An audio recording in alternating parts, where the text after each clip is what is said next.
Hi friends, இன்றைக்கி குலாப் ஜாமுன் செய்யலான்ட்டு எடுத்துருக்கேன். வாங்கிட்டு வந்து வச்சது செய்யவே இல்லை. சரி வாங்க மாவு பிசைஞ்சிக்கலாம். இன்றைக்கி பால் இல்லை, தண்ணி ஊற்றி தான் பிசைஞ்சிட்ருக்கேன். பால் இருந்தால் என்னடான்னா கொஞ்சம் டேஸ்ட்டாக இருக்கும், அவ்வளோதான். சரி இந்த அளவுக்கு பிசைஞ்சி எடுத்துக்கிட்டேன். இப்போது இதையே நம்ம குட்டி குட்டியாக உருண்டை பண்ணி எடுத்துக்கலாம். பாருங்கள், இந்த அளவுக்கு பிசைஞ்சிருக்கு. உருண்டை இந்த அளவுக்கு இருந்தால் போதும் தான். ஏன்னா குட்டியாக தான் எடுக்கணும். நம்ம உருண்டை எடுக்கும்போது பாகில் போடும்போது உப்பி வரும். இப்போ உருண்டை பண்ணாலுமே இந்த அளவுக்கு குட்டியாக தான் எடுக்கணும். சரி வாங்க இதே மாதிரி எல்லா உருண்டையும் எடுத்துக்கலாம். நம்ம பாருங்கள், எல்லா உருண்டையும் எடுத்துக்கிட்டே இப்போ எண்ணெய் சூடு பண்ணிக்க போகலாம்.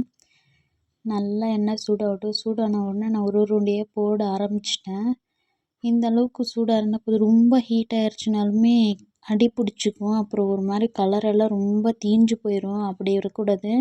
எப்பயுமே லைட் ப்ரௌனாக தான் இருக்கணும். பாருங்கள், நான் போடுற மாதிரி எல்லா உருண்டையுமே போட்டேன். இன்னும் பாதி இருக்குது, அது ரெண்டாவது வாட்டி போட்டு நம்ம எடுத்துக்கலாம். இங்கே பாருங்கள், எல்லா உருண்டையுமே போட்டு நான் ஒரு தட்டில் எடுத்து வச்சுருக்கேன். என்னடானா கொஞ்சம் கொஞ்சம் விரிசல் வந்துருச்சு, பரவாயில்ல. சக்கரை பாகு நான் ஃபஸ்ட்டே ரெடி பண்ணி வச்சிட்டு இருந்தேன். இப்போது கொஞ்சம் ஆறுனதுக்கப்புறமா ஒரு உருண்டையை நம்ம எடுத்து அதில் போட்டுடலாம். வாங்க ஒரு உருண்டையை நம்ம எடுத்து போட்டுக்கலாம். எல்லாமே எடுத்து போட்டதுக்கப்புறமா ஒரு வாட்டி நல்லா இந்த மாதிரி கிண்டிக்கணும். ஏன்னா பாத்திரம் நான் சின்னதாக தான் எடுத்திருக்கேன். அதனால் அதுக்கு ஸ்பேஸ் நல்லா இருக்காது. இதை நான் ஒரு ஸ்பூனை வச்சு நான் நல்லா ஒரு டைம் நல்லா கிண்டி விட்டுக்கிறேன். நல்லா கிண்டினா தான் கீழே மேலே நல்லா அந்த சக்கரை பாகு நல்லா ஊறும். நல்லா ஊறினதுக்கப்புறமா நம்ம ஒரு தட்டு போட்டு மூடி வச்சோன்னா ஒரு 10 நிமிஷம் கழித்து நம்ம அது ஓப்பன் பண்ணி பார்க்கலாம்.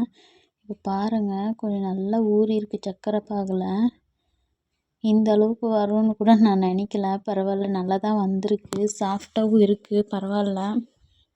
உங்களுக்கு குலாப் ஜாமுன் பிடிக்கும்னா கண்டிப்பாக கமெண்ட்டில் சொல்லுங்கள். உங்களுக்கு பிடிக்குமா என்ன ஏதுன்ட்டு. சக்கரை பாகு கொஞ்சம் ஊற்றிக்கலாம். டேஸ்ட்டும் கொஞ்சம் பரவாயில்ல. ஏன்னா பால் ஊற்றி நம்ம பிசைஞ்சிருந்தா டேஸ்ட்டு கொஞ்சம் நல்லா இருந்திருக்கும். நான் தண்ணியில் தான் இப்போ மாவு பிசைஞ்சேன். அதுவும் பரவாயில்ல, நல்லா தான் இருக்குது. ஓகே ஃப்ரெண்ட்ஸ், வீடியோ பிடிச்சிருந்தா லைக் பண்ணுங்கள், ஷேர் பண்ணுங்கள், கமெண்ட் பண்ணுங்கள். மறக்காமல் நம்ம சேனலை சப்ஸ்கிரைப் பண்ணிக்கோங்க ஃப்ரெண்ட்ஸ். தேங்க்யூ.